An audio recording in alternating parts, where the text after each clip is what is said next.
So let's move on to fact checking.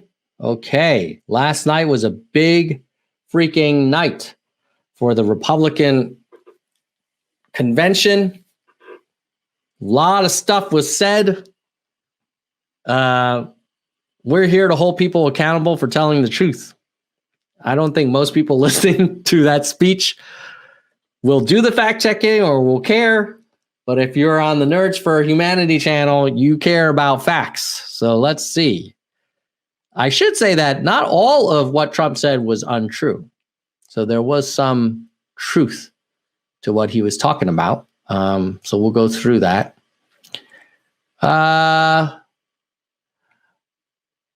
First statement. The United States, have you heard this before, has among the lowest case fatality rates of any major country in the world. My God. Sounds like we are winning. We are the best. We are crushing it. Other countries wish they had the COVID response that we do in America. Well, it turns out that when you calculate the number of people known to have the coronavirus who die, it is currently above 3% in the United States, which puts us in the top third of countries afflicted by the coronavirus. So obviously, if you believe that America is the most wealthy, most advanced country on the planet, you probably would want us to be higher than the top third. But unfortunately, we have the 51st highest observed fatality rate out of 170 countries. And we have the 22nd highest death rate of the 37 OECD countries, pretty much the rich countries. So number 22 of the rich and number 51 of all, which is different than what the president said, right? The president said, now you notice the president's his speechwriters are quite clever. He doesn't say we have the lowest case fatality rate. He says the United States has among the lowest case fatality rates of any major country in the world. You know, if you're number 22 of all the rich countries and you're number 51 out of 170, I suppose that's technically true. But if you polled MAGA supporters and you said, hey, what number out of 150, out of 170, do you think the US is? Given that President Trump has said we have among the lowest fatality rates of any major country in the world. You think they would say 51? And if you ask them, well, okay, how about out of the 37 rich, major, advanced countries? Do you think they would have said 22? So sorry, President Trump, you flubbed the coronavirus response, and you should own it. Next, we will go right after Trump. We will not rely on them one bit. We want our business to come home. This is exaggerated. I don't think I'm going to go through the exaggerated. I'll focus on the false, but since I started this one, he has pushed to decouple. Trade with China fell sharply last year, but trade data suggests that most companies that have left China have relocated to Vietnam and Mexico. So basically, I think what we did with this trade war is rather than, oh, you notice he's very clever. He says, we are bringing it home. We want our business to come home. It's 5 o'clock. So technically, that's kind of true. He does want it to come home. But if you look at the facts, they're not. They're going to Vietnam, Mexico, and low-cost countries. They are not coming home. But his statement is quite cleverly written. We are bringing it home. We want our business to come home. Okay. We're going to focus on false. Biden has promised to abolish the production of oil, coal, shale, and natural gas. These same policies led to crippling power outages in California just last week.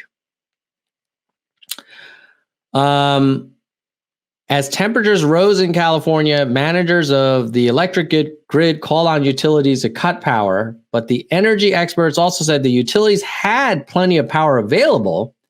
The blackouts weren't necessary. They were done because of the risk of high temperature leading to problems with the grid. It wasn't that there wasn't power from, oil, coal, shale, and natural gas. In fact, California has not banned oil and gas, and it is actually one of the nation's top 10 oil-producing states. Okay. This one. Remember this, according to President Trump. They spied on my campaign and they got caught. This is misleading.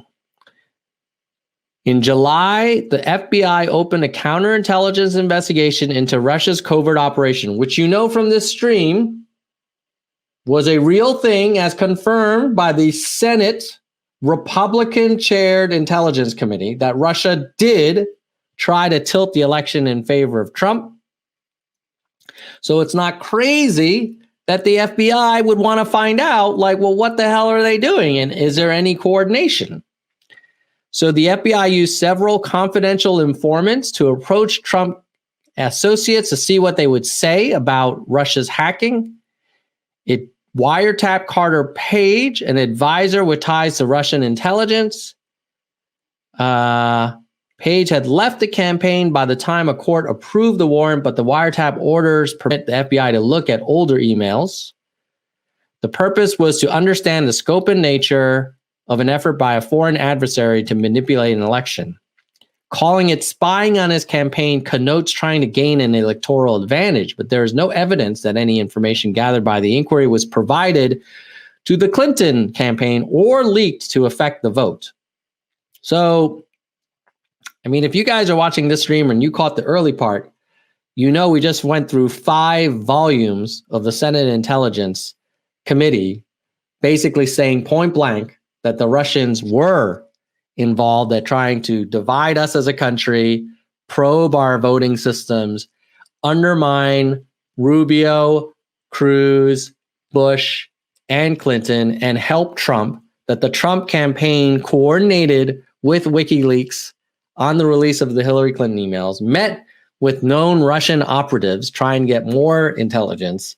So is it crazy that the FBI decided to look into and wiretap a Trump campaign official with known ties to Russian intelligence? I don't know. I don't think it's that crazy. I would imagine that's what they should have done. In fact, had they not done it, I would have said, what the hell, Obama? You knew that another country was trying to help a campaign and you didn't try and figure out if there was anything more to it, if there was any deep connection? All right. Next one. Oh, this is a good one. We will always and very strongly protect patients with pre-existing conditions, and that is the pledge from the entire Republican Party. So the ACA, signed by Obama, established protections for Americans with pre-existing conditions. Though President Trump often says he supports the idea, he has taken numerous actions that would weaken those protections. He supported legislation that would have overturned the ACA and undermined the comprehensiveness of health benefits. He has expanded the availability of skimpy insurance that does not need to offer plans to people with pre-existing conditions. And he is involved in a lawsuit currently before the Supreme Court that would overturn the health law in its entirety, including protection of patients with pre-existing conditions. And on top of that, he has produced no details on what policy would replace Obamacare and help patients with pre-existing conditions if he were to prevail in that suit. You guys probably heard this one. During the Democratic convention, the words "under God" were removed from the Pledge of Allegiance, not once, but twice. We will never do that. But the fact is, this is where they are coming from. All right. So what's the fact? Is this really happened? Because I watched the DNC convention and I did not see them remove the word God. So what are the facts? The facts are that the DNC recited the Pledge of Allegiance on all 4 nights, including the words "under God." The DNC convention recited the Pledge of Allegiance on all 4 nights, including the words "under God." And so did most of its caucuses, which take place well before primetime programming.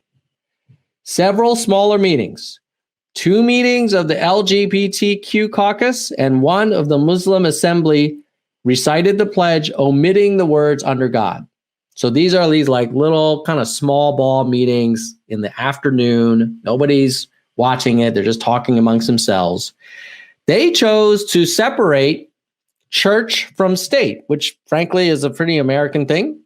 But on the primetime major DNC convention, all 4 nights, recite a pledge, said "under God."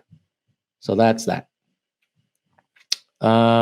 But I'm sure you're going to hear about it by Trump over and over and over. Okay, let's give him credit. He did say something that was true, that Biden voted for NAFTA and he supported the WTO. Yes, this is true. I think most of the Republican Party supported NAFTA and the WTO. But if you are a Trump Republican and you hate the traditional Republicans, then you're right that Trump is definitely not a fan of free trade agreements.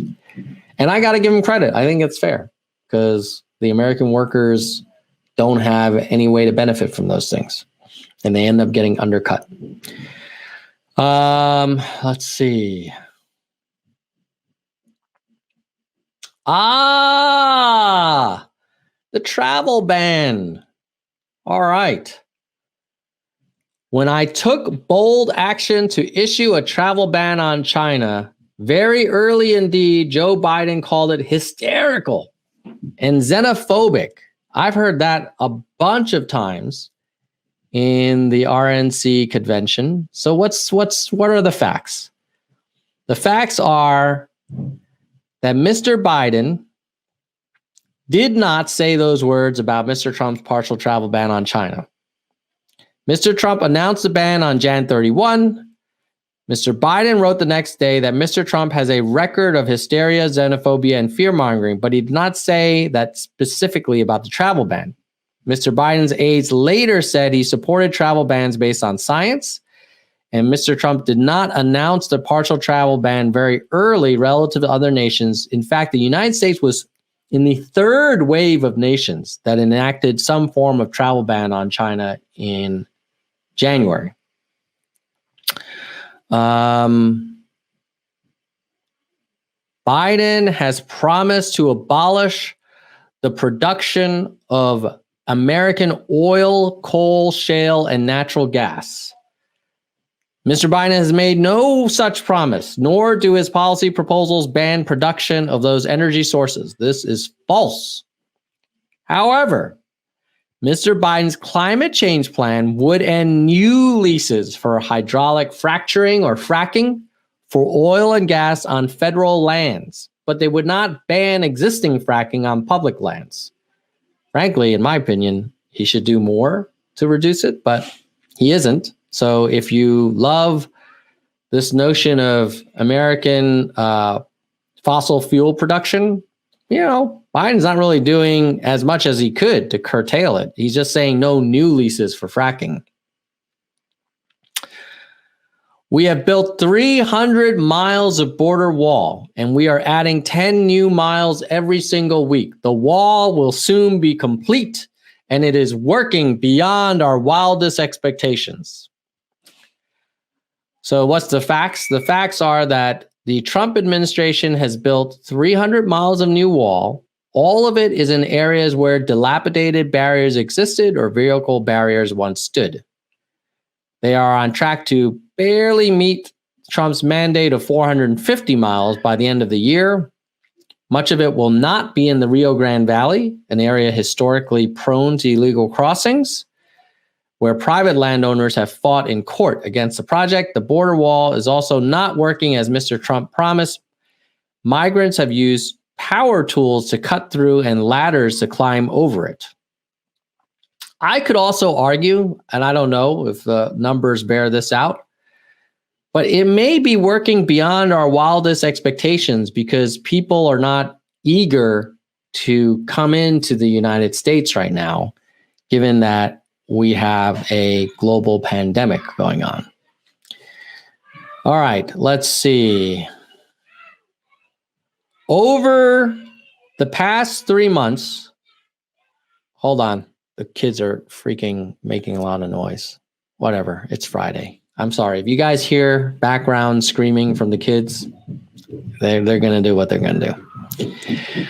Over the past 3 months, we have gained over 9 million jobs, and that's a record in the history of our country. Well, that sounds really impressive. Like, wow, Donald Trump, the job creator.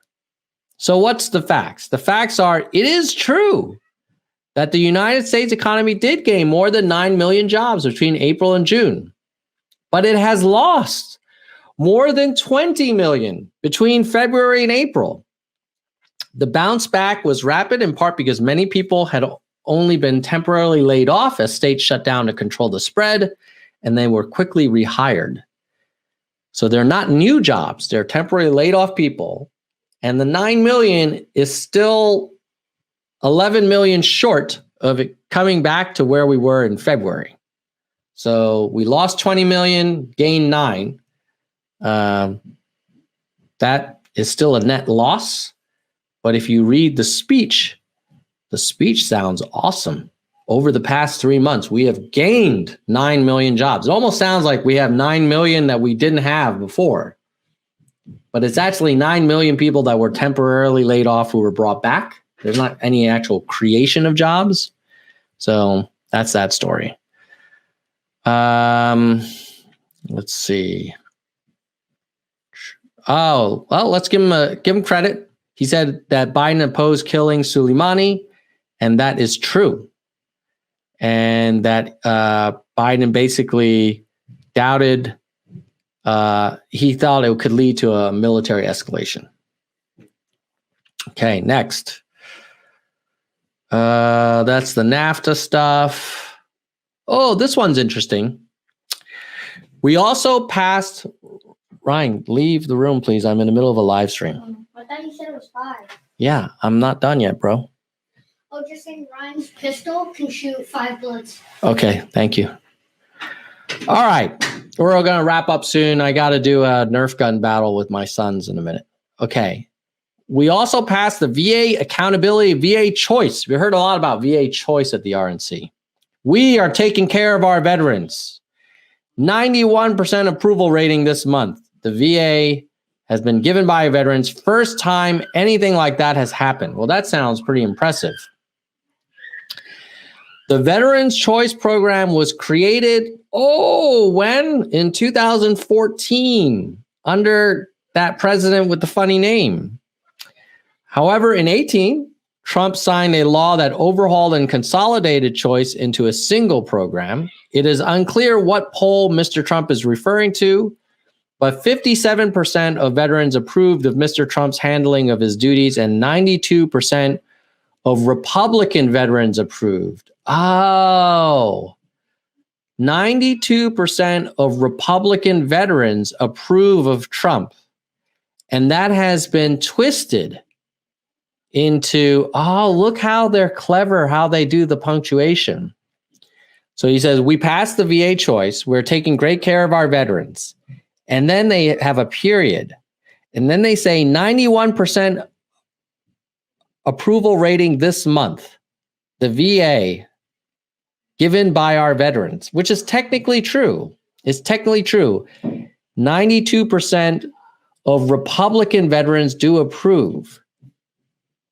But it does sound like 91% of all veterans approve. So anyway, but that's Trump for you. Oh, Jesus. All right. We'll do this one. Days after taking office, we ended the Paris Climate Accord, secured for the first time American energy independence. So he did withdraw from Paris in 2019. It is not accurate to say that the United States is energy independent. In 2019, nearly half the oil consumed by the United States was imported. Okay, so that's just not true. Let's see. I think, do one or two more. I say very modestly that I have done more for the African American community than any president since Abraham Lincoln, our first Republican. False. Historians agree that the most significant legislative achievements belong to Johnson, who shepherded the passage of the Voting Rights Act, the Civil Rights Act, and the Fair Housing Act. A 2017 that assessed modern presidents based on the analysis published in Black newspapers ranked Mr. Johnson at the top, and Mr. Trump would be in the bottom third.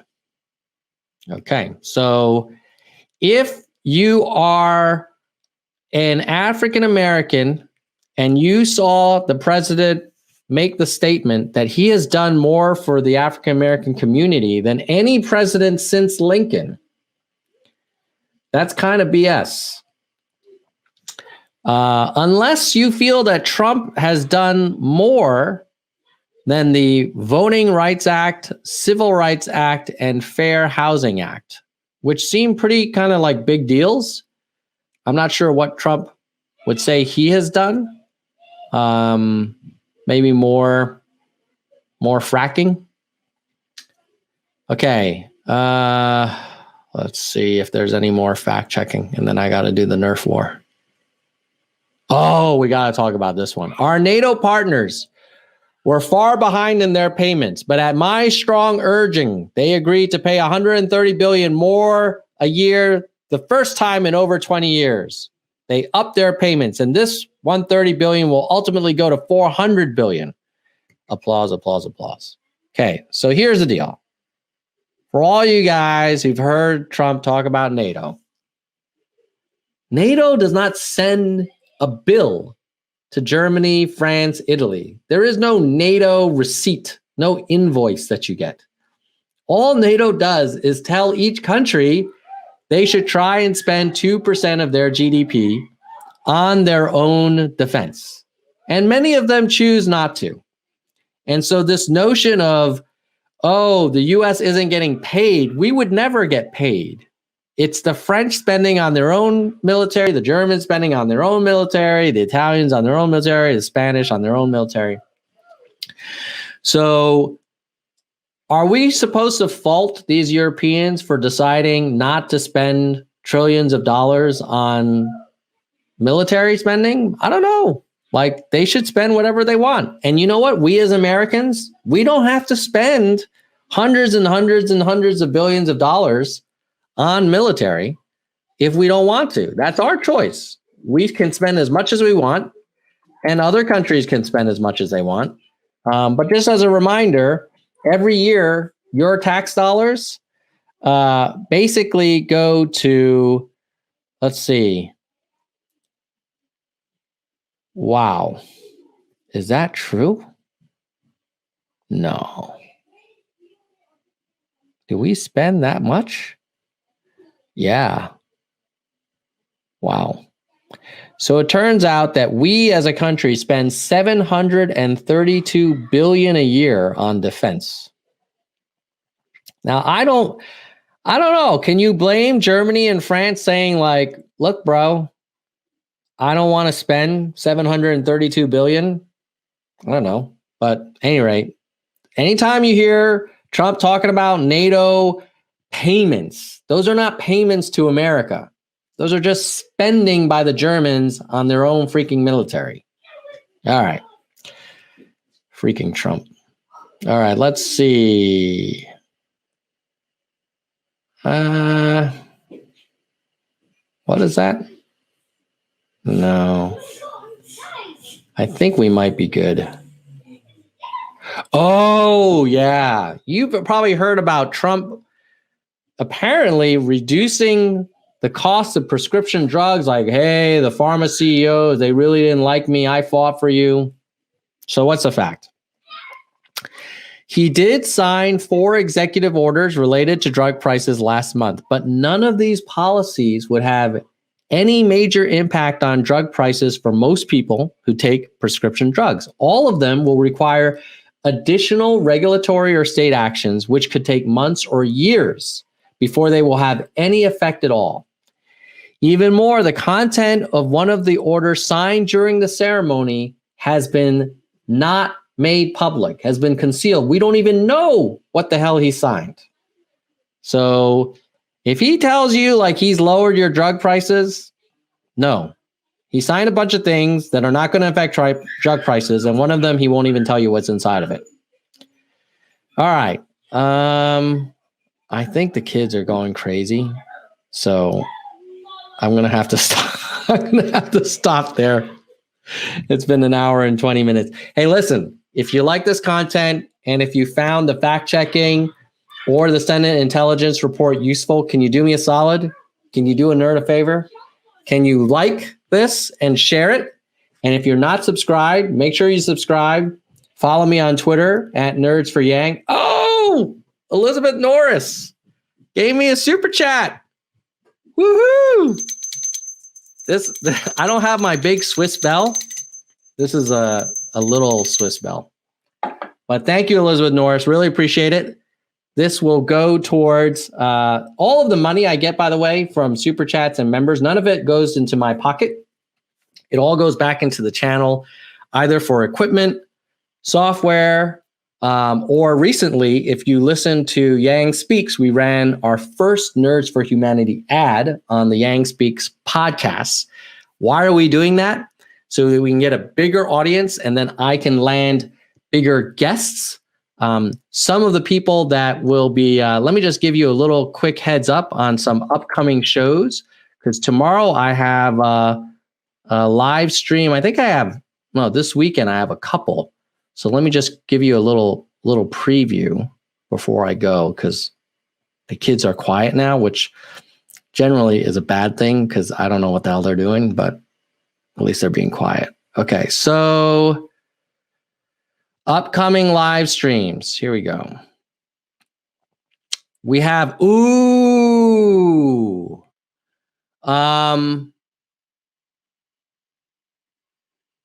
Yang Gang for Congress retrospective on Sunday. So on that one, we're going to have Herzog. We're going to have Heidi. We're going to have Lucci and Sammy, a bunch of Yang Gang for Congress. Oh, and Mike Breuer to kind of share like what they learned from running, what they would do differently. So that's going to be like a retrospective. So that should be super interesting. And then we have a Libertarian UBI supporter on September 5th. We have a member panel discussion. So if you are a member, I already posted a members only comment with the link to join. If you're not a member and you want to become a member, join. So those are some of the shows coming up. And I actually can give you even a better heads up. Tomorrow, one of my MAGA friends, not Peter, my brother. I know he's popular, but I have many MAGA friends. So one of my MAGA friends who I went to high school with is going to be coming on the show. We'll have I'm sure, a lively discussion. And then after that, we have the retrospective with the Yang Gang for Congress candidates. Then the following week, we have J.D. Schulten. Ooh, and then after that, we have Marin, who was in the news for getting fired by Amazon for advocating for worker rights. So we'll talk to her. She's also a volunteer on the Of the People project. And then we got Erica Rhodes on September 13th. Let's see. Scott Santons is coming on September 20th. Matt from Zach and Matt on the 27th. Nell Nieves, one of our members and a big Yang Gang volunteer, on October 4th. So those are just some. The Reverend Wendy will be October 18th. Basically, every Sunday, I got some good guests, and I'm excited about that. So hopefully you guys will be joining us. And thanks again for everybody that super chatted, or if you're a member, helps make more nerd content. I know this is super detailed. This is not like for everybody, but because you guys support the channel, we can keep making this content and having great conversations with people. So you guys, we'll see you next time. And with that, I'm going to say goodbye. Let me just give a quick thank you to channel members who make this content possible, who make the screen, these lights, this camera, this mic, me spending time. We even ran an ad on Yang Speaks to get this audience, to grow our audience so we can get more guests to agree to come on the show. So thank you to all our channel members. And let's just give them a quick shout out. Kristen Slevin, thank you very much. Next level is VP. VLAM, JM Sap, Fat Lamb, Chris Chan, Laura Lane, Joshua Frick, Arkansas for Yang, Patrick Dunn. Next level is Hardcore. Mike Chang, Gene Lim, Mrs. Jones, David, Tracy Mesa, DK, Landline, Koa Win, Phoenix, Jekalego, Kirsch, Mr. History Fan, Byram Hess, Mona Burton, Susan Clifton, Yang Deng. And we have our entry-level members, but we love them all. Helen, Lisa, Sugar, Albert, Brandon, Yes, Brian, Peter, Arez, Hitachi, Your Maman, Gail, Jedwiga, Sophia, Shake and Make, Mike, Doris, Miles, Mercy Ann, Emerald, Soldier, Emily, Elizabeth, Nell, Lori, Ben, Roger, Richard, Lisa, Per, Christina, Vaughn, and Anthony. So thank you to our members for everything that you guys do. If you are not a member and you want to join, just go to, I'll put a link here, tinyurl.com/join NFH, or if you're on YouTube,